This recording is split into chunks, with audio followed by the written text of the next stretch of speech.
So we're back, guys, with our weekly Ashes of Creation Alpha update. It's a little early this week just because our regularly scheduled testing got moved from Friday to Thursday, and that's because of the holiday weekend. So we've got 4th of July coming up, so they wanted to make sure that as many people could participate as possible. I do want to keep these videos short and sweet, so we'll just keep moving along, but I do have to do the regular plug. If you do enjoy this content and you want to see more of it, please do drop a like and subscribe. It really helps support the channel.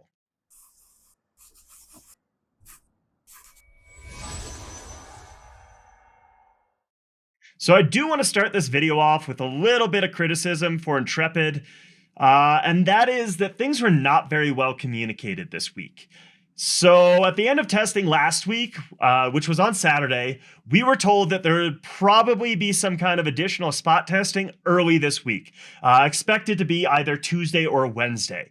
However, then there was complete radio silence from Saturday until this morning.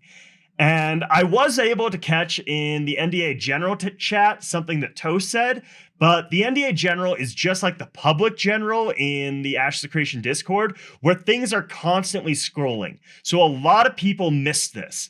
And Toast said that they would be moving our regularly scheduled testing from Friday to Thursday for this week. And that was because of the holiday weekend. It was because of 4th of July, and Intrepid was actually going to be throwing a little bit of a staff party in the new studio for 4th of July on Friday, which I think is a great thing. And I have no issue with them moving the test. I wish it just would have been communicated within an official channel with an official announcement. So hopefully moving forward, we'll have a lot better communication on when we're testing and if any changes are going to be made, especially with the NDA release coming up. And I think it's actually really good that they're getting together in the new studio, launching it off with a party, getting everyone reacquainted, and hopefully also showing some appreciation for all the hard work that was done over COVID. And now for the huge news. So this is absolutely massive, and that is that the AI controller bug has been squashed, at least as far as we can tell. Now, Steven thought this was going to be the case going into testing today. However, it actually came true because he's thought this in the past as well. And so 3 hours into testing, we still had no rubber banding issues. We weren't seeing any of the server degradation that we had seen before. So this is what has been holding back the development cycle. We've been stuck on this AI controller bug for a month to 2 months now, probably longer than that, to be honest. And it's just been holding back getting into content testing and seeing stuff really start to explode in terms of watching this game come to life. And so having this issue fixed, I think we're going to start seeing a lot more content rolling out. So definitely stay tuned to these weekly videos. Now, just because the AI controller issue has been fixed does not mean there are not still bugs. And there are some pretty major ones, some new ones that we did run into today. So after about 3 hours, so they wanted to do some stress testing, make sure that the AI controller bug was squashed. So they let us go out, kill monsters, try to get the server to degrade as much as possible in 3 hours. After that, they actually merged the two servers we had for testing today. And so they brought all people into one server, and then we were all going to do the siege test. So we were supposed to have a 200 on 200 battle, and we did actually get that many all in one node on one server. And I will say my computer actually handled it quite well. Of course, after the initial summon. So they summoned everyone on the server to the one node, and you end up in this crazy ball. And I was getting like half a frame per second. But after a little bit of while, after it had enough time to render and load everything in, everything was running pretty well. So we were going ahead, getting ready for the siege, and we'd gotten leveled up, gotten our gold, bought our gear, gotten into our guilds and signed up for the siege. And then we're waiting for the siege to go live, and the server crashes.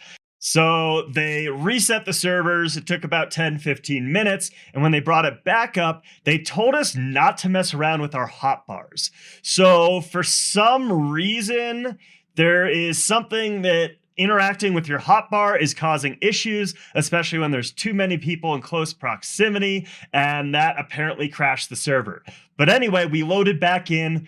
We definitely lost some people over that time. So after that crash, I think a number of people just decided to say, hey, whatever, this isn't working. I'm done with testing for today.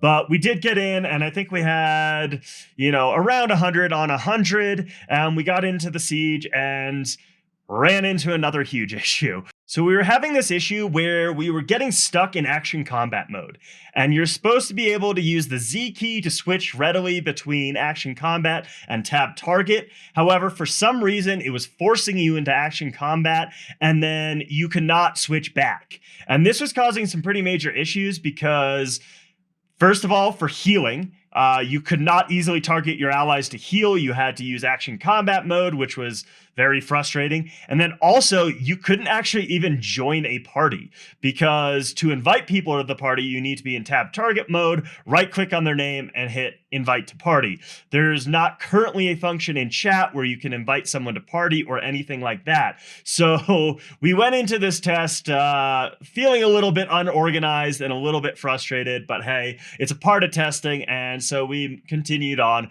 We did our thing. It was actually aside from that issue, everything was going pretty smoothly. As I said, having huge battles of 80 on 80 was still going really smoothly. My computer was handling it very well, so that gives me a lot of hope here.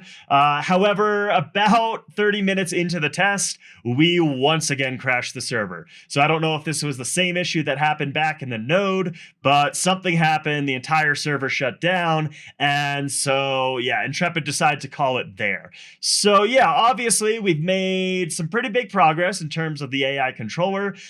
Playing the game smoothly when it's up with no rubber banding just feels really good. But there are obviously some major issues. So I guess the real question here is the game ready for the NDA to drop? And I'm going to go ahead and say no. I don't think the NDA should drop this coming week. As much as I want it to as a content creator, I want to stream the game to you all. I want to use in-game footage. I have lots of plans for different videos once we are able to get in-game and do them. But I think this is not a good showcase. If the servers are unexpectedly crashing every once in a while and it's taking 15 minutes to load them back up, and also the amount of content currently in the game is not huge. I have done the same content over and over and over again for the last, 2 months of just running the same quest, the same route, and so far we haven't seen any changes. I do expect they have a lot of that stuff kind of ready to go on another build, and they're just trying to squash some of these major bugs before they implement it, but they still have some back-end stuff to sort out with the server crashes, get all that content implemented, and make sure it's not going to crash the servers again. And I think we're going to need at least a couple more weeks, maybe another month, to kind of get that fleshed out. So in my opinion, I would say I hope it doesn't drop. If it does drop, as I've said in previous videos, it's just up to us to band together, make sure people understand this is an alpha, and this is a lot of this stuff, a lot of these bugs are to be expected. But anyway, that's all I got for this week's update. If the NDA does drop this week, I will continue to do these updates, but obviously we'll be playing all weekend, so it'll be, next Monday, basically. And I will be able to use a bunch of in-game footage, so we'll be able to look forward to that. But anyway, thanks for tuning in, and we'll hopefully see you on the next one.